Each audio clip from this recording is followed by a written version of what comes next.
இந்த சொத்தப்பல்லை பற்றி நான் ஒரு சிலது எனக்கு தெரிஞ்சதை சொல்கிறேன், கேளுங்க. சொத்தப்பல் வந்துருச்சுன்னா அந்த வலி வந்தவங்களுக்கு தான் தெரியும். பயங்கர வலியாக இருக்கும். எதுவுமே சாப்பிட முடியாது. வாயில் சும்மா லைட்டாக எது கூட கடிக்க முடியாது. சொத்தப்பல் வந்துருச்சுன்னா அந்த அளவுக்கு பயங்கர வலியாக இருக்கும். சொத்தப்பல் வராமல் பார்த்துக்குங்க. என்ன சாப்பிட்டாலும் உடனே வாயை கொப்பளிங்க. ஒரு நாளைக்கு 2 தடவை பல் விளக்குங்க. காலையில் ஒரு தடவை, படுக்கிறதுக்கு போகும்போது ஒரு தடவை. இல்லைன்னுச்சுன்னா அந்த சின்ன சின்ன நம்ம சாப்பிட்ற துகள்கள் எல்லாம் அந்த பல் இடுக்கில் சிக்கிட்டு இருந்துச்சுன்னா அதனால் புழு வந்து உருவாகி ஒரு பல்லை தின்னுட்டு மறுபடியும் பக்கத்து பல்லுக்கு போய் எல்லா பல்லையும் குடஞ்சி குடஞ்சி தின்னு போடு. எனக்கெல்லாம் அப்படி தான் கடவா பல்ல எல்லாம் வேஸ்ட்டாக போச்சு. நம்ம வந்து ஒரு சொத்தை இருக்கும்போதே போய் டாக்டரை பார்த்துடணும். பார்த்ததுன்னா அதை க்ளீன் பண்ணிவிட்டு அதுக்கு இப்போல்லாம் பேக்கேஜு ரூட் கேனல் அப்படி என்னென்னமோ செய்கிறாங்க. ஆனால் முதல்லலாம் அப்படி இல்லை. யாருக்கும் அவ்வளோ விழிப்புணர்ச்சியும் கிடையாது. ஒரு 6 மாதத்துக்கு ஒரு தடவை பல் டாக்டர் பார்க்கணுமாமா. ஆனால் நம்ம பார்க்குறோமா? பல்லு வலி வந்தால் மட்டும்தான் போவோம். நான்லாம் அப்படி தான். அப்புறம் அது இப்போ பல்லு வலிக்குதுன்னு போய் 2-3 பல்லை பிடுங்கி போட்டேன். வேறு என்ன பண்ணுறது?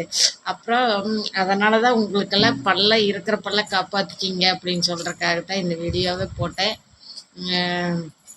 சொத்தைன்னு வந்துருச்சுன்னா உடனே டாக்டரை பாருங்கள். சின்னதாக குழி இருக்கும்போது நீங்கள் டாக்டர்கிட்ட போய் பார்த்து க்ளீன் பண்ணி அதுக்கு ஒரு கேர் எடுத்துட்டிங்கன்னா உங்களுக்கு சொத்தைப்பல் வந்து சொத்தை பரவாது. இல்லைன்னா பக்கத்து பல்லுக்கு சொத்தை வந்து பரவிட்டே தான் இருக்கும். அதனால் பல்லில் கவனம் வச்சுக்கோங்க. 2 தடவை கண்டிப்பாக பல் வளர்க்குங்க. ஏதாச்சும் சாப்பிட்டீங்கன்னா இனிப்பு அந்த மாதிரிலாம் சாப்பிட்டீங்கன்னா வாயை கொப்பளிங்க.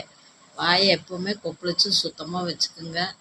சொத்தப்பல் வர்றதுக்கு சான்ஸ் இல்லை. பாருங்கள், நான் போன வாரத்தில் போய் பல்ல பிடிங்கிட்டு வந்துட்டேன். கிட்டத்தட்ட கீழே நான் காட்டுனா நீங்கள் பயந்துக்குவீங்க, அதனால நான் காட்டலை.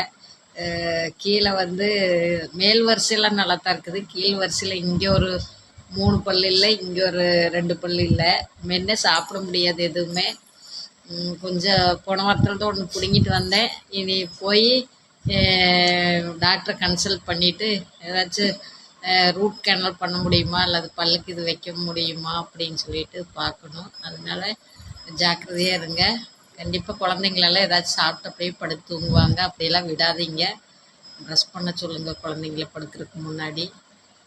வந்த பின்னாடி நம்ம எதுவுமே செய்ய முடியாது. வருமுன் காப்போம் அப்படிங்கிற மாதிரி தான். வர்றதுக்கு முன்னாடியே அதையே வந்து நம்ம காத்துட்டோம்னா தான். பல் போனால் சொல் போச்சுன்னு சொல்லுவாங்க. கவனம்.